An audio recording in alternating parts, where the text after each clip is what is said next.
పాప గర్భిణీతో ఉంది, నిండు గర్భిణీ పాప. ఎవరో పట్టించుకోవట్లేదండి. పోలీసు చేసి పిల్లల్ని తీసుకెళ్ళిపోమంటున్నారు. ఎందుకండి దేనికి పట్టించుకుంటున్నారు? గవర్నమెంట్ వాళ్ళు మమ్మల్ని దేనికి చూస్తున్నారు? దేనికి పట్టించుకుంటారు? పాప నేను నోట్లు ఇక్కడ ములిపోయి పాపని అలాగే తీసుకొచ్చాను, గర్భిణీ పాపని. 3 రోజులు పెట్టి అక్కడ ఉన్న కొత్త రాజనగర్లు ఎవరో రావట్లేదు. పోలీసు చేసిన ఎవరికి సంబంధం లేదంటున్నారు, మాట్లాడుతున్నారు. అంటే గవర్నమెంట్ ఎన్డీఆర్ఎఫ్ సంస్థని బృందాన్ని ఏర్పాటు చేసింది కదమ్మా. చేశారండి, అటు రావట్లేదండి. లోపలికి వస్తే మేము చెప్పం కదండి. రాక మాకు తిప్పలు రావట్లేదు, ఎవరు రావట్లేదు. అయిన వాళ్ళు వచ్చి మా పడవల మీద తీసుకొచ్చారు. ఫోన్లు చేస్తాయి రానంటున్నారు, వాటర్కి జడిసిపోతున్నారు. మేము చచ్చిపోతాం, మేము రామంటున్నారు. రాజనగర్ అయితే కొత్త రాజనగర్ మొత్తం ఇక్కడికి వచ్చి నేను ఇంట్లో కూడా ఇప్పుడు డబ్బుల గురించి వెళ్ళాను. డబ్బులు కూడా దేనికి పనికిరావు నాకు. బాబు పెన్షన్ డబ్బులు తెచ్చుకుందామని వెళ్ళాం. కట్టుగొట్టలతో ఉన్నాం పిల్లలు. మేము ఒంటి మంది బట్టలు లేవు. అయిన వాళ్ళు ఒక్కొక్క సేరత్త కట్టుకున్నాం ఇవాళ. ఆ డబ్బులకని వెళ్తే ఇంకెళ్ళకపోయింది, లోపలికి ఇక్కడికి వచ్చేస్తున్నాయి నాకు. అంటే ప్రభుత్వం పునరావాస కేంద్రాలు కానీ అలాంటివి ఏమన్నా ఏర్పాటు చేయడం? ఎక్కడ చేయలేదండి. మాకు చేస్తే వెళ్ళే వాళ్ళం కదండి. ఎక్కడ లేదండి. మాకు హాస్టల్ అని ఇమ్మంటున్నాం. హాస్టల్ కూడా ఖాళీ లేవండి అంటున్నారు. ఎవరు పట్టించుకోవట్లేదండి. ఇందాక ఒక అతను అడిగితే ఇప్పుడు కాదమ్మా తర్వాత చూద్దామండి అని అంటున్నారు. ఎలాంటప్పుడు పట్టించుకోకపోతే ఇంకెందుకండి మాకు? ఓట్లు వేయమంటున్నారు, ఓట్లు ఇంటింటికి వేయించుకుంటున్నారు. అప్పుడు బాగుంటున్నారు. మేము ఉన్నాం అక్క, మేము ఉన్నాం చెల్లి అంటున్నారు. ఎవరు పట్టించుకుంటున్నారండి? దేని పట్టించుకుంటున్నారు? అన్ని ఇస్తున్నాం అంటున్నారు. పుట్టు మటుకు చేతికి మటుకు రావట్లేదండి. అబద్ధం మేడం తీసుకున్నామని చెప్తాం. పుట్టు మటుకు చేతికి రావట్లేదండి మాకు. పాలు ప్యాకెట్లు కానీ ఇవన్నీ ఇస్తున్నారు. కానీ ఉన్న వాళ్ళకి ఇస్తున్నారు, లేని వాళ్ళకి ఇస్తా కదండి. ఇప్పుడు కొట్టుకుపోయి ఉన్నాం. ఈ లేని వాళ్ళకి ఇస్తా కదా. మేము ఏదో బాధపడి పిల్లలు కాసుకొని ఏదైనా కాసుకుంటాం కదా. పిల్లలు అనాథ పిల్లల్లా పెట్టుకున్నాం రోడ్ల మీద. ఇంటికి వెళ్తే ఎవరైనా అడిగితే చీరలు అడిగితే అడుక్కున్న వాళ్ళ వచ్చారు మీరు అని అంటున్నారు. మాకు అంత పరిస్థితి పట్టింది ఈ కర్మ వచ్చా కొద్ది దెబ్బతిన్నాం. మళ్ళీ ఇప్పుడు ఇది వాలంటీర్లు ఉంటే కొద్దిగా ఆదుకుండేవారు. ఏదైనా చెప్పేవారు. మా సమస్యలకు చెప్పుకున్నాం అనుకోండి వాలంటీర్లకి. ఇప్పుడు 3 నెలలు పట్టి వాలంటీర్లు లేరు మాకు. లేక ఏం చెప్పుకోలేకపోతున్నాం. సచివాలయంలో మా సంబంధం లేదంటున్నారు. ఏది అడిగినా మీరు వాలంటీర్లు ఫోన్ చేయండి అంటే వాలంటీర్లు సుశీలు కట్టిస్తారు. వాలంటీర్లు మానేస్తారు. దేనికి మానేస్తారు మాకు తెలదండి. ఏది అడగాలన్నా మేము వెళ్ళలేకపోతున్నాం. గట్టిగా సచివాలయంకి వెళ్ళలేకపోతున్నాం. గట్టిగా అడగలేకపోతున్నాం. వెళ్తే గసుకుంటున్నారు మేడాలు గట్ట. మీకు ఏంటంటే సమాధానం చెప్పాలి, బయటకు వెళ్ళండి అంటున్నారు ఏది అడిగినా. పెన్షన్ కూడా అక్కడికి వెళ్ళాల్సి వస్తుంది. సచివాలయంకి వెళ్తే కానీ గంటలు ఎత్తలే మాకు ఉంచాలి. బాబుకి మాటలు రా మా బాబుకి. ఆ పిల్లాడికి వచ్చినాయి అలా ఇంట్లో గడుపుకుంటాను. ఆ పిల్లాడి డబ్బులు నేను పనికి వెళ్ళి నాకు ఎంత 300 ఎంత వస్తాయండి. పొద్దునుంచి సాయంత్రం దాకా చేసుకుంటాను. 10 అయిపోతుంది నేను వచ్చిన. పిల్లలు పెట్టుకోవాలి కదండి. వాలంటీర్లు చెప్తే ఆ వాలంటీర్లు ఉంటే మాకు ఏదో కొద్దిగా హెల్ప్ చేసినవి ఉంటాయి. ఇప్పుడు వాళ్ళు కూడా లేరు కదండి. 3 నెలలు పెట్టి తీస్తారు. ఈ సచివాలయంకి వెళ్తే వాళ్ళేమో వెళ్ళండి అంటున్నారు. ఇంకేం చెప్తాండి? ఎవరు పట్టించుకున్న వాళ్ళు ఉన్నారు? పేదవాళ్ళు ఎవరు పట్టించుకుంటారు? మమ్మల్ని ఎవరు పట్టించుకున్న వాళ్ళు ఉన్నారు? ఎవరో లేరు మాకు పట్టించుకున్న వాళ్ళు. మేము అంతలు మేము ఉండాలి. ఓట్లు వేసుకోండి అంటే ఇంటింటికి వచ్చేస్తున్నారు ఓట్లకి. అది పర్లేదు, అప్పుడు వేసేయండి అమ్మా, ఇది మేము ఉన్నాం, మేము చేస్తాం. ఇప్పుడు అలా పట్టించుకుంటా, పార్టీ వాళ్ళే పట్టించుకుంటాం. మమ్మల్ని వెళ్తే మా సంబంధం లేదు. మా వాళ్ళని వెళ్ళమ్మా, వీళ్ళు వెళ్ళమ్మా అడుగుతాయి. ఎవరిని అడిగితే ఉండి వెళ్ళి ఎవరని తెలుసు మాకు. నేను ఎందుకు వదిలేస్తానండి. ఎలా జరిగితే అలా జరిగింది. ఇంకా వీళ్ళని కూడా ప్రభుత్వం కూడా నమ్మనండి. ఇంకా అయిపోయింది. ఇంకా ఎవరికి వేయాల్సింది కూడా లేదు నాకు. ఏదో కొద్దిగా దయచేసి మా ఇంటిగా చూస్తే మా పిల్లలు మమ్మల్ని కొద్దిగా ఆదుకున్న దేవుడు వస్తే మమ్మల్ని కొద్దిగా ఆదుకుంటాడండి ఈ ఆపదలో కొద్దిగా. అది నేను కోరుకుంటున్నాను. చంద్రబాబు వచ్చాడు, ఏం చేశాడు? ఎవ్వరు ఏమీ చెయ్యట్లేదు. బోట్స్ గవర్నమెంట్ నుంచి ఇచ్చారు. ఎవరికి ఇచ్చారు? వాళ్ళు తీసుకెళ్ళడానికి ఇచ్చారు బోట్లు. వాళ్ళు తీసుకురావడానికి ఇవ్వటానికి ఇచ్చింది బోట్లు.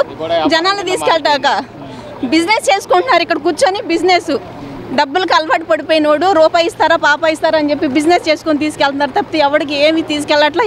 ఎవరికి ఏ హెల్ప్ చేయట్లేదు. అంటే బోట్స్ మొత్తం గవర్నమెంట్ నుంచి వచ్చినాయి. ఎవరు పంపించారు? గవర్నమెంట్ పంపించింది పేరుకేనా? జనాలకి హెల్ప్ చేయటం కాదా? పేరుకు వాడుకోటాకుంటున్నారా? ఎంతవరకు ఈ రోడ్లో ఏ జనాలన్నా వచ్చారా? ఏ బోట్ అన్నా వచ్చిందా? బతిలాడుతున్నా, కాళ్ళు ఏళ్ళు పట్టుకొని బతిలాడుతున్నా సరే ఒక్కళ్ళు రాలా తెలిసి ఇంతవరకు 6,000 ఇస్తారా? మనుషులు తీసుకురాటాక 6,000 ఇచ్చి పోలీసుల చేత పచ్చిబూతులు తిట్టించుకోమా? మేము ప్రాణాలు కాపాడుతాకు వస్తున్నారా లేకపోతే డబ్బులు సంపాదించుకోవడానికి వస్తున్నారో తెలియట్లేదు. అన్నా ఇస్తున్నారు అంటున్నారు. ఈ సందులో ఇళ్లలో ఉన్నవాడికి ఎవరికన్నా అన్నం దొరికిందేమో అడగండి. ఉన్న వాటిలోనే కొల్ల కొంచెం పోసుకొని తినేత వాళ్ళు తప్ప ఇంతవరకు ఎవడో కూడా ఇంత లోపలికి వచ్చి అన్నం ఇచ్చిన నాదులు లేడు, వాటర్ బాటిల్ ఇచ్చిన నాదులు లేడు. అన్నిటికీ టీవీ వాళ్ళకి వాళ్ళకి చూపించుకోవడం తప్పితే దేనికి లేదు. ఓట్లు వచ్చినప్పుడు గుమ్మానికి దండాలు పెడతారు, దశకాలు పెడతారు. ఇప్పుడు ఒక్కడు రాడు మా మక్కలు చూడటానికి. అదే సార్ మరి ఇప్పుడు తిండి లేదు. పొద్దు నుంచి ఇప్పుడు టైం ఎంత అయింది? టైం 11 అయింది. బాలింత ఉండదా?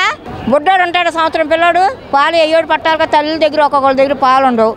మరి పాల ప్యాకెట్ తీసుకెళ్ళి అందుబాటులో పెట్టాలి కదా. మరి వచ్చా ముసలిదాన్ని ఒక్కడెవడో మరి ఎల్లుండి సందులోకి వస్తారు, వాళ్ళు ప్యాకింగ్ చేసుకొని ఎటు పోతారు. మా సందులోకి ఇప్పుడు ఒక్కడ రాలా. ప్రభుత్వం వరద బాధితులకు తగినంత సహాయం చేస్తున్నారు. తగిన సహాయం చెయ్యాలి, సందుల్లో చూడాలిగా. సందులు లేదు, ఇక్కడ ఉండి మెయింటైన్ చేసేవాళ్ళు పైన చూస్తున్నారు. మరి సందులు చిన్న చిన్న సందుల్లోకి రావాలి కదా నాన్న. ప్రభుత్వం అయితే సహాయ చర్యలు చేస్తుంది కానీ రోడ్ల మీదకే ముందు ఉన్న వారికి అందుతుంది, లోపల ఉన్న వారికి రావడం. ఇప్పుడు రసకుల బయటలు ఒక్కొక్కరికి ఇన్ని రోడ్డు మీదకి ఇస్తున్నారు, మరి అసలు సందులో రాని వాళ్ళు ఉన్నారు. మరి రెండేసో ఒక్కొక్కటి అన్నా ఇవ్వాలిగా. చాలా దారుణంగా ఉంది, తింటాకు కూడా మాకు లేదు. చాలా మాది పైపుల రోడ్డు మొత్తం మునిగిపోయింది మా ఇల్లంతా. ఇంకో ఇప్పుడు అక్కడక్కడ ఉండి వీళ్ళు కనబడితే వీళ్ళ ఇంటికి వెళ్తున్నాం మేము.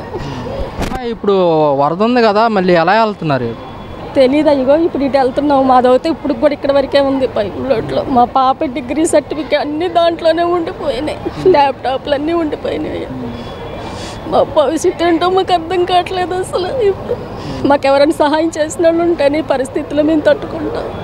మాకు ఇప్పుడు దిక్కులేని పరిస్థితి, రోడ్ల మీద తిరుగుతున్నాం. 3 రోజుల నుంచి ప్లే ఓవర్ మీద అక్కడక్కడ కూర్చున్నాం, మాకెవరు కూడా లేరు. పవన్ కళ్యాణ్ గారు కూడా వరద బాధితులకి ₹1 కోటి సాయం చేస్తానని కూడా చెప్పడం జరిగిందమ్మా. ఏమన్నాయో మరి మా వరకు అవుతే ఇప్పుడు వరకు అయితే ఏమీ లేదు కదా, మరి తర్వాత ఏమైనా సహాయం చేస్తారేమో. మరి ఇప్పుడు మా రేపొద్దున మా బతుకుతారు ఏంటి, అసలు సామాన్లు లేవు. ఇంటికి వెళ్తే ఏం వండుకొని తినాలి, పిల్లలు ఎక్కడ ఉంటారు, పిల్లల పుస్తకాలు అన్నీ తడిసిపోయినాయి. అసలు ఏమన్నా మాకు ఆధారం ఉందా? ఇంటద్దులో లేవు, ఇంటద్దులు కట్టమని, ఈఎంఐలు కట్టమని. అసలు మా పరిస్థితి ఏంటి అసలు? ఎంత మీరు మాకు చేసినా మాకు లోటు తీరదు. ఇది మొత్తం కొన్ని ఫ్యామిలీలు వెళ్ళిపోయినాయి. ఇప్పుడు బియ్యం మూటలు బస్తాలు తీసుకొచ్చి ఎవరికి ఇస్తారు? ఇక్కడ ఈ ఖాళీ ఇళ్లలో ఎవరికి ఇస్తారు? ఎవరి కాళ్ళు వెళ్ళిపోతున్నారుగా. ఎవరికి తీసుకొచ్చి ఇస్తారు? మీ బస్తాలు తీసుకొచ్చారు, సగం సింగనారు లేదు, లారీలు తీసుకొచ్చారు. ఎవరికి ఇస్తారు మీరు? పోనీ ఎక్కడ నించోబెట్టి ఇస్తున్నారా? అటు ఇటు తిప్పుతున్నారు. ఎందుకండి కన్నీళ్లు తొడవటం? జనాలందరూ ముందర ఎక్కడి నుంచి మీరు అవతలకు తరలించి అప్పుడు మాట్లాడండి. ఇలాంటి పరిస్థితుల్లో వాలంటీర్ వ్యవస్థ కనుకుంటే మీకు ఎలా ఉపయోగపడేది? వాలంటీర్లు చాలా ఇబ్బందిగా లేకుండా చాలా బాగా చూసేవాళ్ళండి. చాలా అంతకుముందు వాలంటీర్లు, ఇప్పుడు ఆ ప్రభుత్వం లేదు ఈ ప్రభుత్వం కాదు, మాకు ఏదైనా ఒకటే. కానీ ఏంటంటే అదే వాలంటీర్లు ఇప్పుడు ఈ సమయంలో ఉన్నట్టుగైతే చాలా వరకు మాకు సాయం అందేది. ఎక్కడికక్కడికి వాళ్ళ వాలంటీర్లైనా వచ్చి సాయం చేసేవాళ్ళు. కనీసం అలాంటిది లేదు ఇక్కడ. ఇప్పుడు ప్రభుత్వాన్ని మేము తప్పుగాను, ఎందుకంటే ఎవరైనా మాలాంటి లేబర్కి మేమే కావాలని అందరిని తెచ్చుకునేది. కానీ మేము ఎందుకంటామండి మాట, చాలామంది వచ్చి ఇబ్బంది పడుతున్నారండి. వచ్చి చూసి మిమ్మల్ని ఓట్లేసి గెలిపించేది జనం అందరూ ఎందుకు? మీరేం పెట్టాం అసలు? ఇలాంటప్పుడైనా వచ్చి మాకు ఇంత అన్నం ముద్ద పెట్టి మంచినీళ్ళు అందిస్తే చాలనేక మేము చూసేది. ఇంకేం చూడం కదా మేము. మాకు అయ్యగా లేదండి, మాకు సదుపాయం అసలు ఏమీ దొరకట్లేదు. కట్టబట్టలతో ఉన్నాం ప్రజెంట్ అయితే మేము. ఎందుకంటే కిందిళ్ళు కాబట్టి మాది డౌన్ వస్తుంది ఏరియాకి, మొత్తం అంతా మునిగిపోయింది. ఎందుకో ఫ్లోటింగ్ ఇలా రాత్రికే నిన్న అయితే రోడ్లంతా క్లియర్గా కనిపించినాయి. ఈ రాత్రి మాత్రమే, నిన్న రాత్రి నుంచి వాటర్ మళ్ళీ ఎక్కువ అవుతున్నాయి. కానీ ఏమీ వరద అట్లాంటిది రాదు, కొంచెం తగ్గుముఖం పట్టచ్చు అని మట్టుకి వీళ్ళు చెప్తూ ఉన్నారు. అంటే గడిచిన 3 రోజులు కూడా ఫ్లోటింగ్ అనేది తగ్గటం చూశారు మీరు. ఒక్కసారిగా మళ్ళీ సడన్గా రావటం మీకు ఎలా అనిపిస్తుంది? బాధాకరమే. మరి 3 రోజుల నుంచి చాలా కష్టాలు పడ్డాం కదా, మళ్ళీ అలాంటి ఫేస్ చేయాల్సి వచ్చిందని ముందు జాగ్రత్తగా కూరగాయలు ఇవన్నీ నిలవ పెట్టుకుంటున్నాం.